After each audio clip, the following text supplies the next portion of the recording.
Famous investor mister Howard Mark ने कहा है, every asset can be a triple A at a right price. तो pricing is very important. आज इस video में मैं बात करने वाला हूं एक ऐसे स्टॉक के बारे में जो कि अवेलेबल है एट अ राइट प्राइस। आप लोगों को अपने स्टॉक पोर्टफोलियो में भी लगा होगा that we have overpaid for some stock. We all have to learn about valuation. So valuations को देखने के बहुत सारे तरीके हैं। मैं आपको एक सिंपल सा तरीका बताऊंगा that you can replicate in all kind of scenarios, and that tool is called price to book value. So basically ये tool आप use कर सकते हैं जहां पे the book value is a hard cost. It is not something like intangible. जैसे कि IT companies में आप प्राइस टू बुक वैल्यू के बेसिस पे अगर आप एंट्री लेंगे then I think you will falter because IT company में employee is basically an asset और employee की जो talent होती है that cannot be quantified. सो वो जो पेटेंट फाइल करते हैं या वो जो आउटपुट देते हैं that is considered as intangible asset. So intangible asset को book will never appreciate and accountant will never appreciate an intangible asset. So वो price to book value apply करना for a IT company is a bad idea. But excluding IT companies the best case scenario would be for banks, क्योंकि banks में जो book value है वो hard cash के form में होता है, क्योंकि बैंक के एसेट जो है generally speaking are easily convertible to cash क्योंकि बैंक डील्स इन कैश। तो प्योरेस्ट फॉर्म इज बैंकिंग जहां पे price to book value is a very good indicator. So price to book को हालांकि सिर्फ बैंक के लिए यूज करना is like underutilisation of price to book value. जब आप साइक्लिकल सेक्टर में इन्वेस्ट कर रहे हैं देन आप प्राइस टू बुक वैल्यू को भी देख सकते हैं। ऐसा मैंने यूज किया था while entering into steel companies and it had worked. So I am sharing what I have learned from my experience. So मेरा एक्सपीरियंस ये कहता है तो किसी भी स्टॉक में एंट्री लेने से पहले आप उसके प्राइस टू बुक वैल्यू को देख सकते हैं।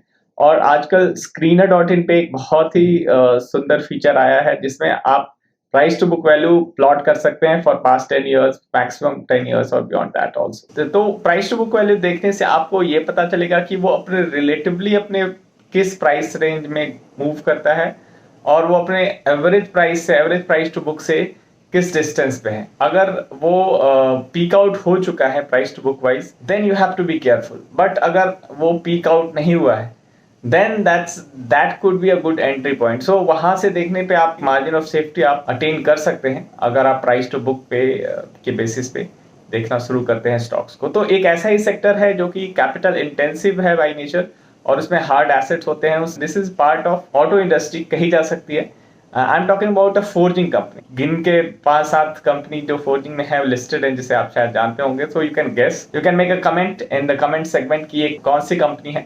सो इस कंपनी में इंटरेस्टिंग ये है that this company is benefiting from US truck demand. So US में जो क्लास 8 ट्रक्स होते हैं जो वहां पे सबसे ज्यादा बिकते हैं उस वैल्यू चेन में जो भी कंपनी है दे आर बेनिफिटिंग। वहां पे क्लास 8 ट्रक्स की डिमांड क्यों बढ़ी है ये जानने के लिए आपको पूरे वर्ल्ड की सप्लाई चेन को समझना पड़ेगा and it's not very complicated.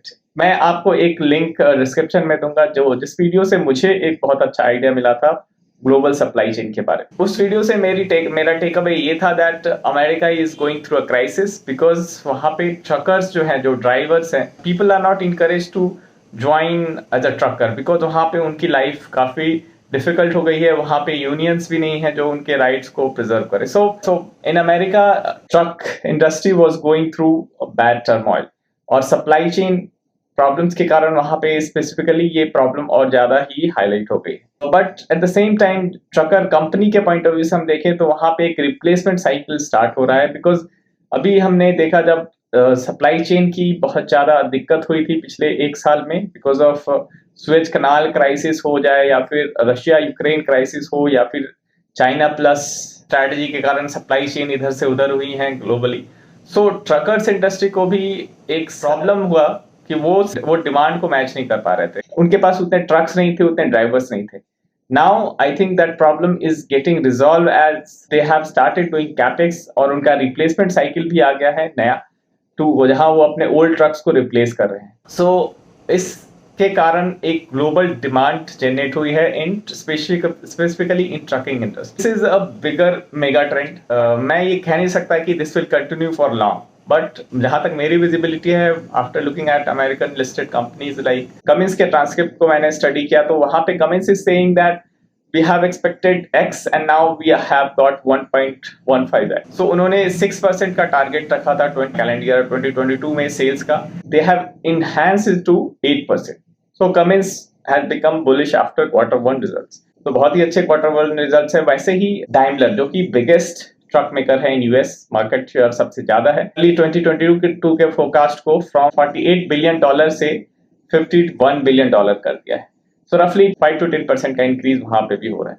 So I can sense that US में एक हिडन डिमांड है और ये डिमांड आ रही है फ्रॉम कंपनीज जो कि सप्लाई चेन में सबसे फ्रंट रनर है, लाइक वॉलमार्ट। सो वॉलमार्ट ड्राइवरों को भी ज्यादा सैलरी देनी शुरू कर दी है, ट्रक ड्राइवर्स को, so that their supply chain remain robust, क्योंकि उनके लिए डिलीवरी इज वेरी इंपॉर्टेंट। अगर इंडस्ट्री वहां से फिर से खड़ी हुई होती हुई मुझे दिख रही है। हालांकि these are like green shoots which I am able to sense. I am doing my research from all angles on it. So summary is that truck industry is seeing a revival in US। ऐसा numbers में भी आप देख सकते हैं that जिस company की बात कर रहा हूँ, इस फोर्जिंग कंपनी की, उसके नंबर्स आप देखेंगे पिछले 4 क्वार्टर्स में, सो दे हैव ग्रोन ह्यूमंगसली।